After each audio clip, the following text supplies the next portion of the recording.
Todos os homens e mulheres são iguais perante a lei. Esta consideração básica mudou a forma de pensar da humanidade e foi o paradigma da mudança operada nas sociedades e sua organização. Desde os finais do século XIX, que a luta dos trabalhadores transformou de forma clara e inequívoca as sociedades. O movimento operário e sindical, passo a passo, foi construindo um edifício de direitos como nunca antes houve na história. Todos os homens e mulheres são iguais perante a lei. E vieram as lutas pela redução dos horários de trabalho.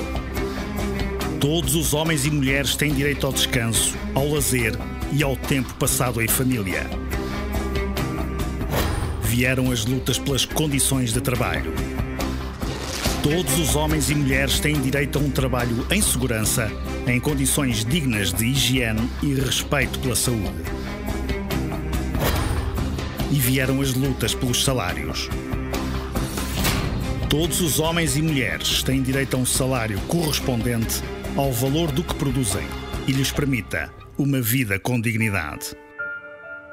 Foram os trabalhadores que reivindicaram o direito à educação dos seus filhos e o acesso à saúde, a sua e a dos seus. E só quem trabalhou uma vida inteira percebe a importância de, no final da vida, ter o merecido descanso, com dignidade reconhecida pela sociedade. A par disso, o movimento operário e sindical esteve sempre presente nas lutas pela igualdade entre mulheres e homens, contra as discriminações com base na deficiência, na cor da pele, na crença religiosa ou orientação sexual. O movimento operário e sindical desempenhou um papel importante na implantação da República e nunca virou a cara à luta contra a ditadura e fascismo, pela liberdade e democracia. O século XX comprovou a capacidade transformadora dos trabalhadores, a capacidade de, ao lutarem pelos seus direitos, lutarem por uma sociedade mais justa, menos desigual, mais desenvolvida, com mais progresso, mais capacidade de gerar riqueza, sem exploradores nem explorados. Esta é uma luta épica que atravessa sucessivas gerações e que já leva anos, décadas, muito mais de um século.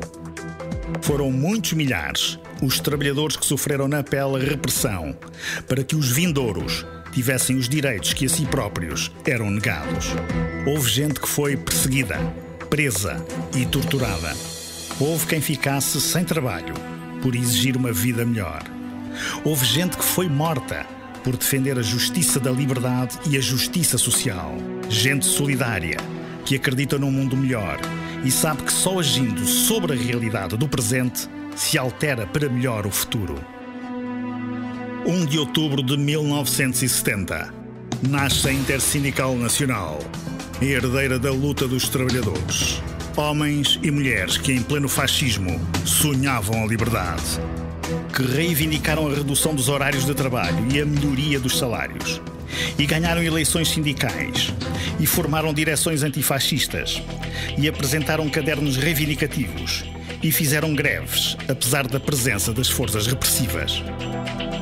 E resistiram à PIDE, que assaltou as sedes dos sindicatos e prendeu muitos dirigentes. E vieram para a rua, apesar da violência das forças policiais. Os direitos que temos hoje, que estamos hoje a defender e que queremos hoje ampliar, não caíram do céu, nem foram entregues numa bandeja de prata por um patrão mais justo e consciencioso. Foram duramente conquistados. Foram anos de luta contra a ditadura e o fascismo e de enorme resistência face à violenta repressão que, entretanto, se instalou sobre o movimento operário e sindical. A ideia da unidade ganhou força entre os trabalhadores e o fascismo começou a sentir o chão fugir-lhe debaixo dos pés. O movimento sindical contribuiu e ajudou decisivamente a fazer do 25 de Abril uma revolução popular. Em menos de 5 dias, a Intersindical organizou a maior manifestação de sempre no nosso país.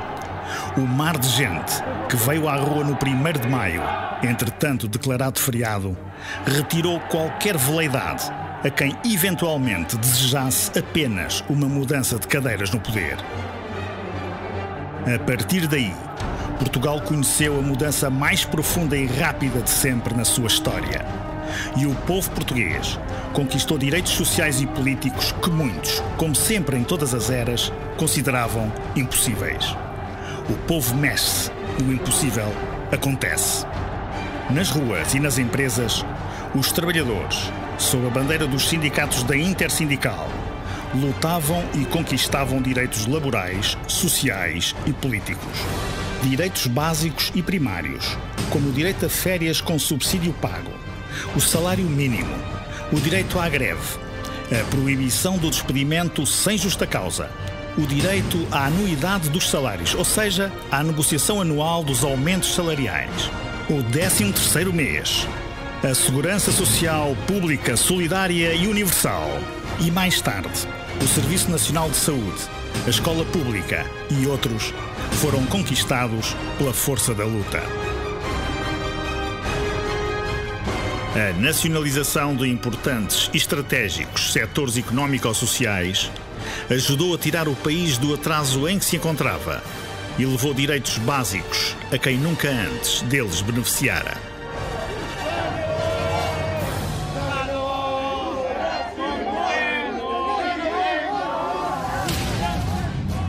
A negociação coletiva, um dos motores mais importantes do progresso, foi impulsionado pela Intersindical e responsável por muito do que se conquistou nos locais de trabalho.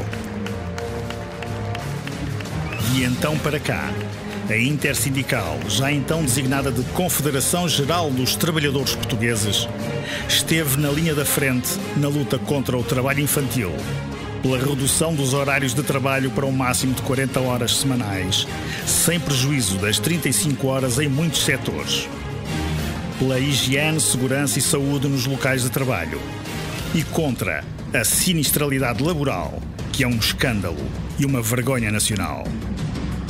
A CGTP esteve na linha da frente contra o flagelo dos salários em atraso, contra o encerramento fraudulento de empresas e contra a destruição dos setores produtivos. A CGTP esteve na linha da frente pela formação profissional e dignificação do trabalho, contra todas as formas de discriminação.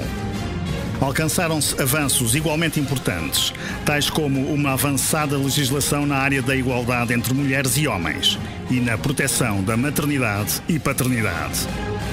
Perante a ofensiva do grande capital, lutou-se com êxito pela melhoria das condições de vida e trabalho, pela defesa do Serviço Nacional de Saúde, da Segurança Social, da Escola Pública e do setor empresarial do Estado. Nas últimas 2 décadas, aos tempos de conquista, sucedem-se tempos de resistência contra a maior ofensiva desde o 25 de Abril aos direitos sociais e laborais, ao mais acentuado roubo de salários de há 40 anos a esta parte e ao retrocesso social e civilizacional que está em curso. A CGTP tem respondido com as mais intensas, frequentes e participadas lutas da sua história. A CGTP não desiste e não desarma.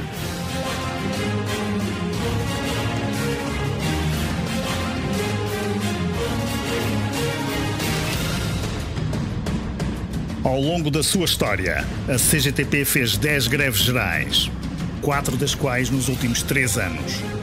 Lutamos porque somos herdeiros de uma importante herança. Querem cortar-nos salários? Pois nós exigimos o aumento dos salários, porque isso é justo e faz o país crescer. Querem aumentar-nos os horários? Pois nós exigimos a sua redução, que é isso que é justo e favorece o emprego e a produtividade. Querem enfraquecer a segurança social? Pois nós exigimos o seu reforço, porque é isso que é justo para quem trabalhou uma vida inteira. Querem precarizar o emprego? Pois nós exigimos segurança no emprego, porque é isso que é justo numa sociedade mais equilibrada e saudável. São 43 anos de história, de combate pela liberdade e democracia, pelo progresso e desenvolvimento de Portugal e pela construção de uma sociedade solidária, mais justa e menos desigual, porque todos somos iguais perante a lei e porque, para nós, um trabalhador não é um número, é um ser humano e nós não deixamos ninguém ficar para trás. Temos um passado de conquistas. Vamos construir um futuro igualmente de conquistas. Porque este é um movimento feito de gente que transforma sonhos em realidade.